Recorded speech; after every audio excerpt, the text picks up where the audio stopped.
सवितुर्वरेण्यं भर्गो देवस्य धीमहि धियो यो न प्रचोदयात्।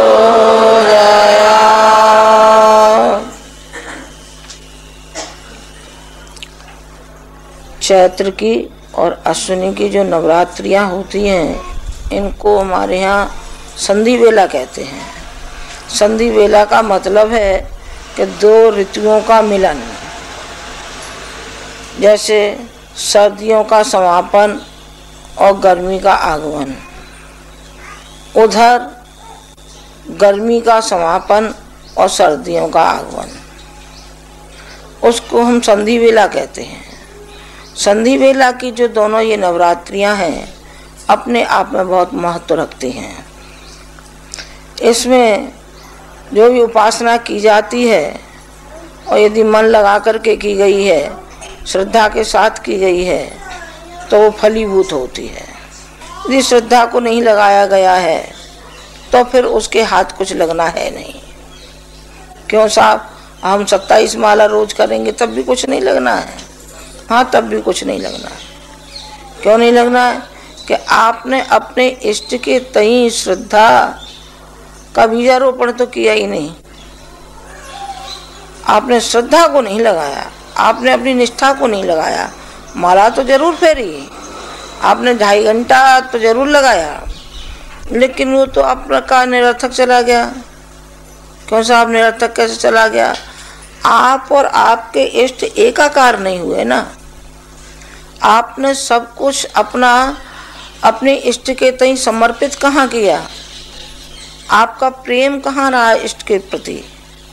आपका तो न मालूम कहाँ कहाँ डाल डाल और पात पात फिरा।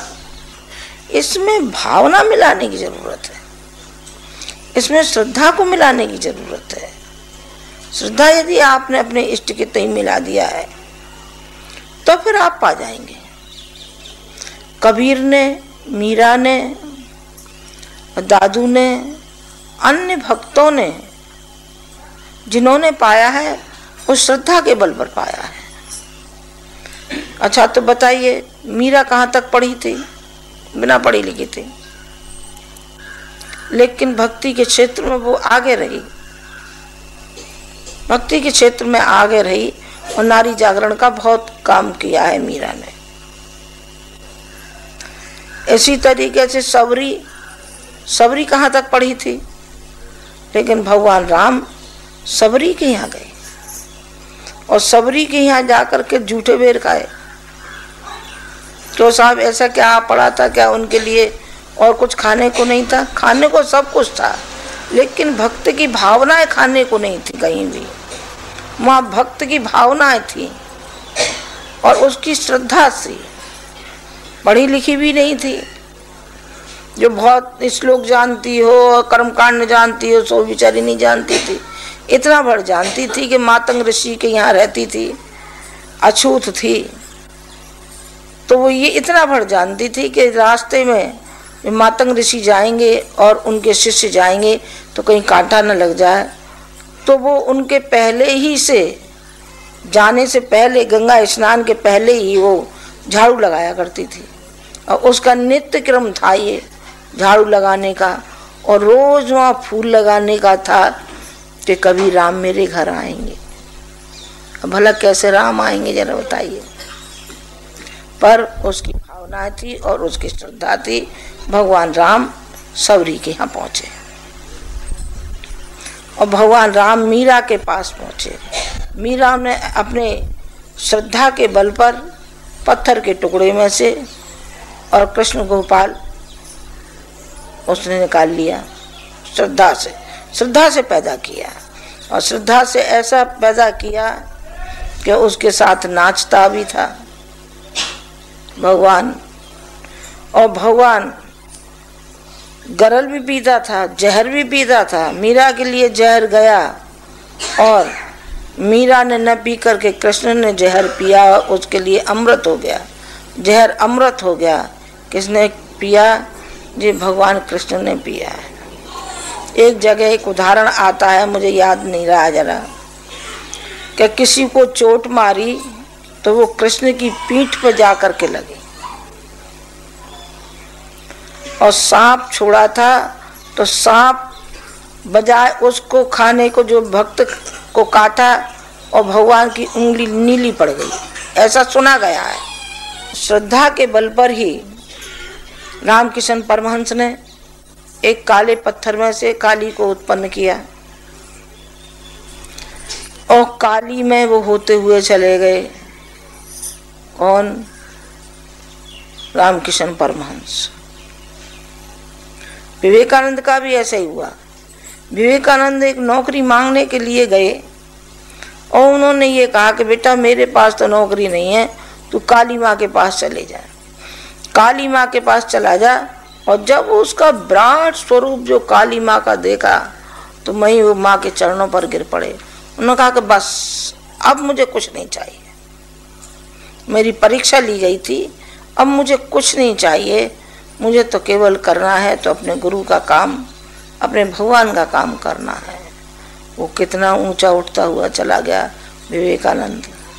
और विवेकानंद की एक शिष्या थी सिस्टर निवेदिता, जो कि विदेश को छोड़ करके हिंदुस्तान में आई, और हिंदुस्तान में आकर के उसने नारी जागरण का बहुत कुछ कार्य किया, बहुत काम किया, बहुत काम किया। जो हमारे समय में तो अब निकलती भी नहीं है घर में से। नहीं साहब, नारियों को बना दिया, कामुकता की गुड़िया बना दिया है, तो वह चाहे जैसे इसके साथ में गुड़िया के साथ में नाच नचाओ इसको गुड़िया को, और चाहे जो ला दो पहनने के लिए, बस पहन सजने धजने को, तो बस अपना स्वरूप वही समझने लगती हैं कि हमारा जो स्वरूप है जो सजने धजने का है एक, और दूसरा है बाल बच्चे पैदा करने का, दो ही है। और बाकी की जो आत्मा की भूख है वो नहीं, आत्मा की कोई भूख नहीं होती है। नहीं साहब, आत्मा की भूख होती है, आत्मा की परमात्मा को पाने के लिए आत्मा की भूख होती है। वो आत्मा जब ऊंची उठती है तो उस स्वतः ही व्यक्तित्व तो उसका ऊंचा उठता हुआ चला जाता है। जब तक उसकी आत्मा की भूख पूरी नहीं होती, आत्मिक दृष्टि से ऊंचा नहीं उठता है, तो वो बौना ही बना रहता है, फिर ऊंचा कैसे उठेगा वो?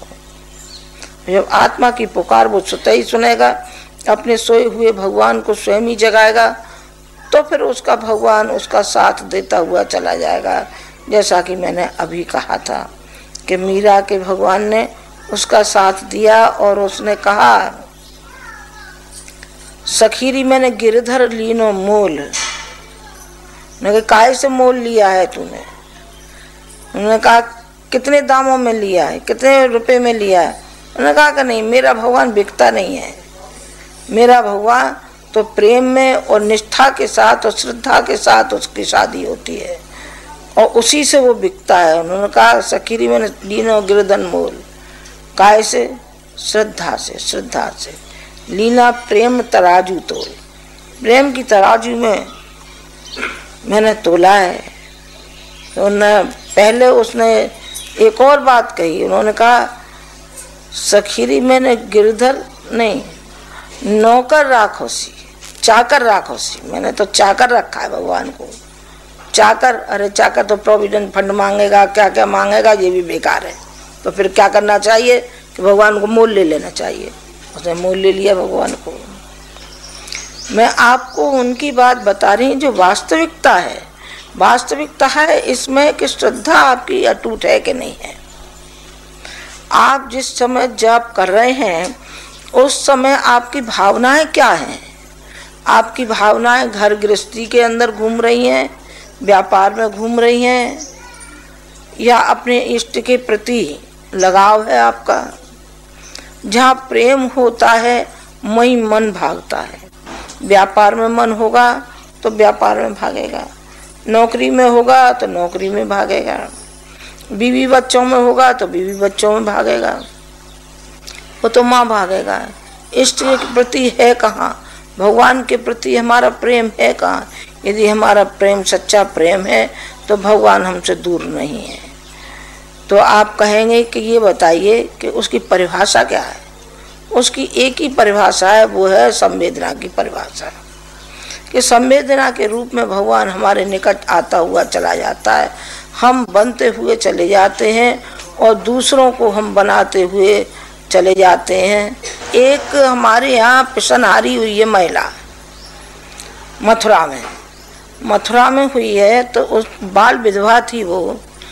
उसने सोचा, जब वो विधवा हुई तो लोगों ने आकर के ये कहा कि हम तुम्हारा भरण पोषण करेंगे और हम तुम्हारे साथी हैं और हम तुम्हारे भाई बंद हैं। भाई तो कोई उसके थे नहीं और पिता भी नहीं थे, अकेली महिला थी। तो उन्होंने कहा कि देखो भाई, आप सब हैं तो जरूर, लेकिन आपकी मुझे आवश्यकता नहीं है। मेरे 2 हाथ हैं, यही मेरे दोनों भाई हैं, एक मेरा परमार्थ करेगा, दूसरा पुरुषार्थ करेगा। और उसने चक्की पीस करके ही इतने पैसे इकट्ठे कर लिए तो जो उसने एक कुआं बनवाया। सारे मथुरा में खारी कुआं है और वो एक ही कुआं सारे मथुरा में मीठा है, वही एक कुआं मीठा है। तो वहाँ पेड़ लगा दिए गए, छाया लगा दी गई, उस छाया में बारात ठहरती थी और उस कुएं का पानी इतना मीठा कि सारे कुएं सब एक तरफ और वो कुआं एक तरफ। ये क्या हो गया? ये उस समाज के प्रति और व्यक्तियों के प्रति उसका प्रेम था मानव जाति के लिए, कि मैं एक ऐसा काम कर जाऊं जिससे कि यहाँ कुएं पे पानी पिएंगे, ठहरेंगे, राहगीर यहाँ शांति पाएगा। उसे क्या मालूम थी कि इतना पानी मीठा निकल सकता है। देखो, एक पिसनहारी महिला थी और पिसनहारी ने इतनी गरीब होते हुए भी उसने कुछ अंश निकालना शुरू किया, उसी से हो गया। ये क्या बात है? ये निष्ठा और श्रद्धा की है। हम श्रद्धा हमारी कहाँ तक है? हमारी श्रद्धा अपने तय इसी के लायक है कि हमें बच्चा दे दीजिए या हमें नौकरी दे दीजिए या अमुक दे दीजिए। भाई, ये तो पुरुषार्थ से भी कमाया जा सकता है। एक बच्चे की बात तो हम नहीं कहेंगे, पर बाकी का तो हम ये कह सकते हैं कि हर चीज़ मुहैया कर सकते हैं यदि हमारे अंदर सामर्थ्य है, पुरुषार्थ है। तब पुरुषार्थ होना चाहिए। फिर भगवान से हम ये क्यों मांगे? भगवान से मांगे तो हम वो चीज़ मांगे ताकि हम तो निहाल होई, हमारे आने वाले, हमारे साथी, हमारे पड़ोसी, हमारा समाज, हमारा राष्ट्र, सारा का सारा निहाल होता हुआ चला जाए। ये भावनाएं रहती हैं क्या कभी? ये नहीं रहती हैं। भागीरथ और परशुराम ने तपस्या की थी और उन्होंने वरदान पाया, अपने लिए नहीं, लोक हित के लिए मांगा। भागीरथ ने मांगा तो गंगा को पृथ्वी पर लाने में वो समर्थ हुए। जो अनवरत अभी भी पतित पावनी गंगा बह रही है। परशुराम और राम, ये दोनों एक ही समय के हैं। तो राम से परशुराम जी ने ये कहा, कुछ दोनों में जरहबाजी हो गई, दोनों में कुछ लड़ाई झगड़ा हो गया। उन्होंने कहा, अच्छा तो तुम इस धनुष को उठा दो, तुम धनुष को उठा दोगे तो हम आपसे दीक्षा ले लेंगे। तो उन्होंने कहा, अच्छी बात है। उन्होंने उठा दिया तो उन्होंने फिर दीक्षा ली। उन्होंने कहा कि आप तो हैं ब्राह्मण और मैं हूँ क्षत्रिय, तो ऐसे कैसे हो सकता है कि नहीं, अब आपको देनी पड़ेगी। तो उन्होंने दीक्षा दी। फिर उन्होंने ये कहा कि देखो, ये फरसा आप संहार के लिए नहीं है, ये फरसा जो आपको दिया गया है, आप इससे अब मिट्टी खोदो। मिट्टी खोदी जाएगी। बिल्कुल जो हम कह रहे हैं सो कह रहे हैं। जब आपने गुरु ही मान लिया है तो अब ये क्षत्रियों के विनाश के लिए नहीं है, अब ये फरसे से आप मिट्टी खोदेंगे। अच्छा, मिट्टी खोदेंगे। फिर भगवान राम चले आए, यहाँ हिमालय चले आए और यहाँ झोपड़ी बनाई और उन्होंने चारों तरफ पौधे लगाए। तो परशुराम जी आए, उन्होंने देखा कि आप ये क्या कर रहे हैं। उन्होंने कहा कि देखो, जो मैं कर रहा हूँ ना, यही तुम्हें करना चाहिए। उन्होंने कहा कि रचनात्मक दिशा में अपने दिमाग को ले जाइए। ये मैं रचनात्मक कर रहा हूँ, रचनात्मक कर रहा हूँ, आप भी ऐसा करिए और अगले जन्म में आप मेरे गुरु बनेंगे और मैं आपका शिष्य बनूंगा। उनका ऐसे कैसे हो सकता है? उन्होंने कहा ऐसा ही होगा, आप गुरु बनेंगे और मैं शिष्य बनूंगा। इस समय तो मैं गुरु हूँ, आप शिष्य हैं, अगले जन्म में मैं बनूंगा। ये उदाहरण पूर्णतः किनके ऊपर लागू है? ये बेटा गुरु जी के ऊपर लागू है कि उन्होंने सारी जिंदगी रचनात्मक दिशा में ही सोचा और रचनात्मक दिशा में ही वो आगे बढ़ते हुए चले गए। और रचनात्मक दिशा में ही जो उनसे जुड़े थे उनको भी रचनात्मक दिशा में ही लेते हुए आगे बढ़ते हुए चले गए, उनको भी बढ़ाते हुए चले गए। जैसे एक साल भर का शिशु होता है और साल भर का शिशु अपनी माँ की गोदी में ही खेलता है, माँ जो देती है वही खाता पीता है, अपनी माँ का दूध पीता है। आप एक छोटे शिशु की भांति बन जाइए, एक साल भर के शिशु बन जाइए और गायत्री माता की गोदी में आप इस तरीके से अपना चिंतन रखिए कि हम छोटे से बच्चे हैं और हमारी माँ हमको दूध पिला रही है। माँ की जो आँखें हैं और जो बिंदु है आँख में, जो काला बिंदु है, वो एक ज्योति के समान चमक रहा है और ये ज्योति हमारे अंग अंग को हमको प्रकाशित कर रही है। और जो सूर्य है, सूर्य के अंदर सूर्य का जो गोला है, उस गोले में गायत्री माता की जो छवि है, उस छवि को निहारो और ये उसमें भावना करो कि ये सूर्य मंडल में गायत्री माता की छवि है, गायत्री माता है। इसका जो प्रकाश है वो हमारे सारे शरीर में, हमारे अंतरंग में, सब में हमारे में व्याप्त हो रहा है। यदि हम ऐसा समझने लगे, ऐसा सोचने लगे, ऐसा विचार करने लगे और ऐसी हमारी आस्थाएं हों तो फिर भगवान दूर कहाँ है? भगवान में केवल फासला है तो इतनी दूरी का फासला है बस, और ज़्यादा फासला नहीं है, ज़्यादा फासला नहीं है। एक बार ऐसा हुआ कि भगवान और लक्ष्मी में दोनों में शर्त लग गई। उन्होंने कहा कि देखो कौन आपको बचता है और कौन मेरा सम्मान करता है। तो उन्होंने कहा लक्ष्मी से कहा, तो भगवान ने कहा लक्ष्मी से कि पहले तुम ही जाओ पृथ्वी पर। तो वो ही आई, वो आई तो जहाँ गई तो वहाँ जगमगाने लगी। जहाँ जिसके घर पहुँच गई उसका घर निहाल होता हुआ चला गया। तो बस एक बार उन्होंने कहा कि देख लो विष्णु जी क्या हाल है, मेरे देख लो, अब तुम आओ नीचे, अब मैं ऊपर आती हूँ, आप नीचे पृथ्वी लोक पे जाओ, पृथ्वी लोक पे जाओ।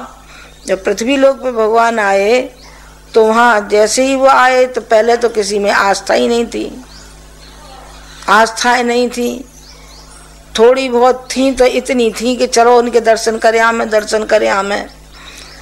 तो अब मथुरा पहुँचे तो माँ न गोपियों ने छोड़े, न ग्वाल वालों ने छोड़े, न किसी ने छोड़े। अब फिर उन्होंने कहा अब कहाँ जाएं भाई। अब वो चले गए द्वारका चले गए तो वहाँ भी लोग जा पहुँचे। उन्होंने कहा अब क्या करना चाहिए। फिर उन्होंने कहा अच्छा तो कैलाश पर्वत पर चले जाएं। शंकर जी ने कहा कैलाश पर्वत पर चले जाएंगे तब तो कोई नहीं वो करेगा। अरे माँ भी ढूंढ निकाला तो नारद जी आ गए। तो नारद जी से बोले भाई कौन सा उपाय ऐसा करना चाहिए जिससे कि ये देख न पावे, ढूंढने न पावे। उन्होंने कहा कि एक बता दें कि हाँ एक बता दो।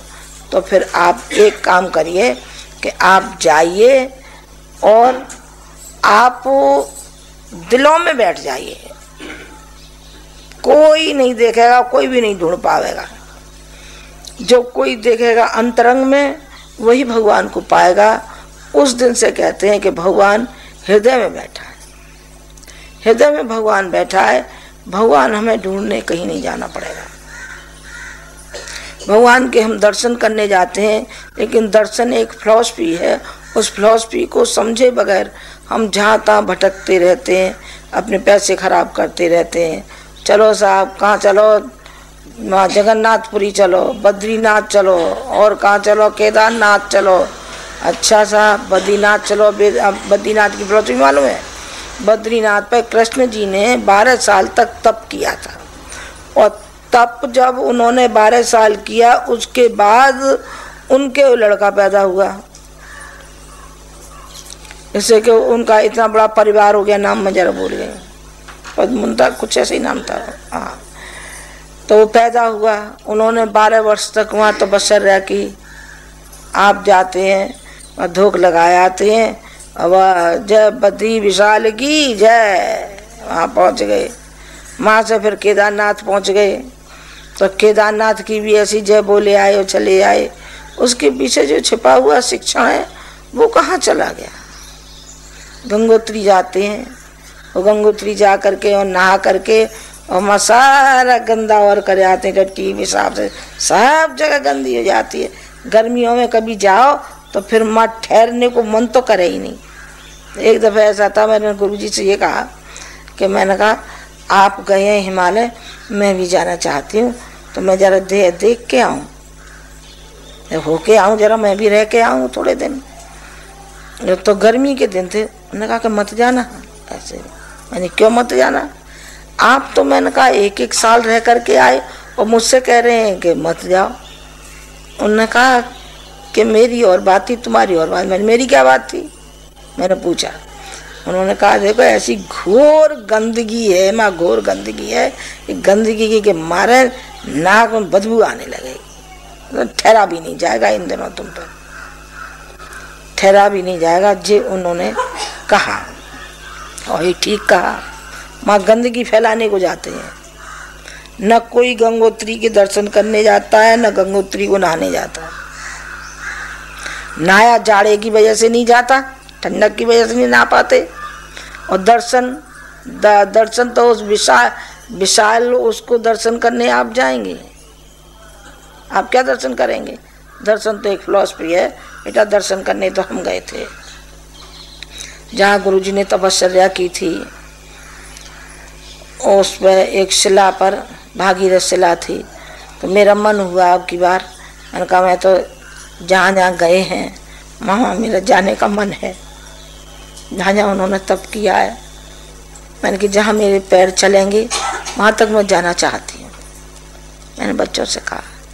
2-1 लड़के को मैं साथ ले गई थी, यहाँ से साथ ले गई, और मैं और कहीं घूमने घामने नहीं गई। जहाँ भागीरथ शिला थी, गंगा में थोड़ा आचमन तो किया मैंने, आचमन किया, स्नान भी किया। भागीरथ शिला पर मैं बैठी, आधा घंटा बैठी, चूँकि उसी दिन लौटना था। आया इतना आनंद आया, मैं आपसे वर्णन नहीं कर सकती। और जहाँ उन्होंने तपस्या की, मुझे अनेक रूपों में दिखाई पड़े। इसको आप पागलपन भी कह सकते हैं, इसको चाहे जो भी कह सकते हैं, लेकिन जो मैंने अनुभव किया वो अनुभव शायद किसी को भी नहीं होगा, कभी नहीं होगा, न हुआ होगा न कभी होगा। उस शिला पर बैठते ही मैं अपनी सुध बुध खो चुकी थी। लड़कों ने हिलाना शुरू कर दिया, नहीं आपको चलना है, आप उठिए, आप उठिए।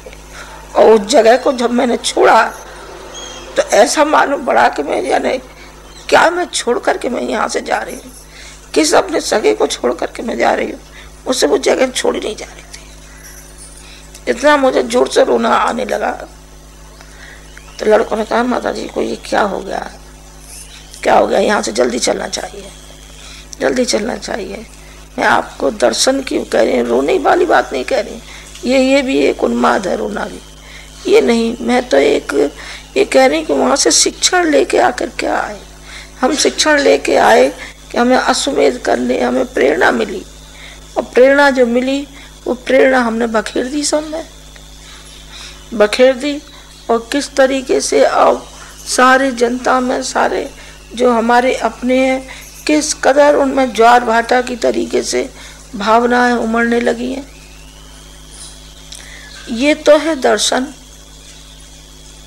और बाकी का दर्शन तो बेटा छू आओ, चले आओ, चले जाओ। रोज भगवान को नहलाते हैं पुजारी, लेकिन उनका भला नहीं होता।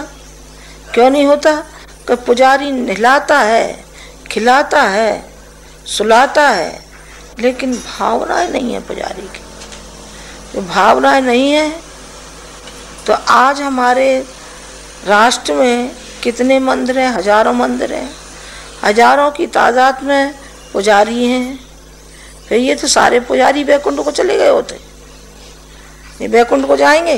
ये बैकुंठ को नहीं जाएंगे। सब लिखवा लो, एकाएक नरक में जाएगा, एकाएक नरक में जाएगा। क्यों साहब? ये तो पुजारी है, ये नरक में चला जाएगा।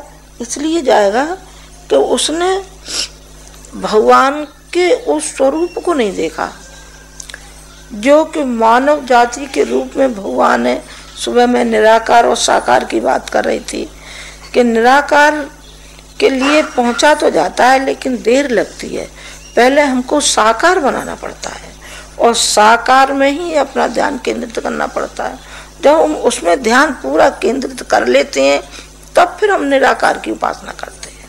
निराकार सबके बूते का नहीं है, सब नहीं कर सकता, कोई ना कोई आकार चाहिए, कोई ना कोई आकार चाहिए। इसीलिए हमने गायत्री मंत्र की और गायत्री माता के स्वरूप की हमने सुबह व्याख्या की थी, बताया था उन लोगों को कि किस तरीके से आपको करना चाहिए। साकार एक तो निराकार भगवान है, निराकार तो नमन और नियंत्रण के अलावा कुछ करता भी नहीं है। नमन और नियंत्रण, अच्छा कीजिए अच्छा पाइए, बुरा करिए बुरा पाइए, सीधी सादी बात। पर एक है विश्व मानव, उसकी तरफ से तो हम आँख मूंद लेते हैं, आंखें फेर लेते हैं। हमें आंखें नहीं फेरनी चाहिए, बल्कि हमें विश्व मानव की सेवा के लिए हमें तत्पर रहना चाहिए। तो उस भगवान को हम बार बार धन्यवाद क्यों न दें, जिसने इतना बड़ा हमारा शरीर बनाया, उतने इतनी अकल इसमें लड़ाई, तो इस लायक हम बनाए। फिर हमको और किस चीज़ की आवश्यकता है? आवश्यकता है तो एक ही है कि हमारी जो बेअकली है, जो बेअकली हमारी ठीक हो और भगवान हमको वो हिम्मत और वो साहस और मनोबल और संवेदना हमको देता हुआ चला जाए, ताकि हम जिस तरीके से मक्खन पिघल जाता है उस तरीके से हम पिघलते हुए दूसरों के दुख और कष्टों के लिए हम तैयार हो जाएं। संत के लिए कहा गया है, संत हृदय नवनीत समाना। नवनीत का मतलब है मक्खन, मक्खन के लिए कहा है। मक्खन जैसा कोमल हृदय हमारा होना चाहिए, उदार हृदय हमारा होना चाहिए, परोपकारी हृदय हमारा होना चाहिए। अपने निहत स्वार्थों के लिए न जी करके हम परमार्थ के लिए भी जीने की कोशिश हम करें, उसी में हमारा कल्याण हो सकता है। भगवान की परिधि यही है। भगवान को यदि हम पाना चाहते हैं, भगवान के निकट हम बैठना चाहते हैं, तो अपने स्वार्थों को छोड़ना पड़ेगा। कर्तव्य निष्ठा तो अपनी रखनी पड़ेगी, कर्तव्य को तो याद रखना पड़ेगा। आपके बीवी हैं, बच्चे हैं, जो फर्ज और कर्तव्य हैं उनका पालन तो करना पड़ेगा, लेकिन उन पालनों के साथ में एक तो पालन करना होता है, एक उसमें जकड़ना होता है। जिस तरीके से मकड़ी जाला पूरती है और जाला पूर के उसी में फंस जाती है, फिर जाले को समेट लेती है तो वो निकल जाती है, उसको निकल जाती है, बाहर आ जाती है, बाहर आ जाती है। आप लोभ और मोह अहंकार की जंजीरों में जकड़े नहीं अपने को। उन मोह लोभ की जंजीरों से आप खुले रहें। आप खुले रहेंगे तो ही आप भगवान के निकट पहुंच सकते हैं, अन्यथा न भगवान आपके निकट आवे न आप भगवान के निकट जाएं। भगवान बहुत दूर बैठा है, हमसे बहुत दूर है और बिल्कुल भी दूर नहीं है, बिल्कुल हमारे समीप है, आस पास है और आगे पीछे है। यदि हम ये हिम्मत कर सकें, ये हम साहस दिखा सकें और ये हम अपना मनोबल दिखा सकें, अपनी श्रद्धा रख सकें, अपनी निष्ठा रख सकें, तो हमारा कल्याण हो जाए। इन्हीं शब्दों के साथ मैं अपनी बात समाप्त करती हूँ। ओम शांति। भगवान करे आपका अनुष्ठान सब प्रकार से पूर्ण हो।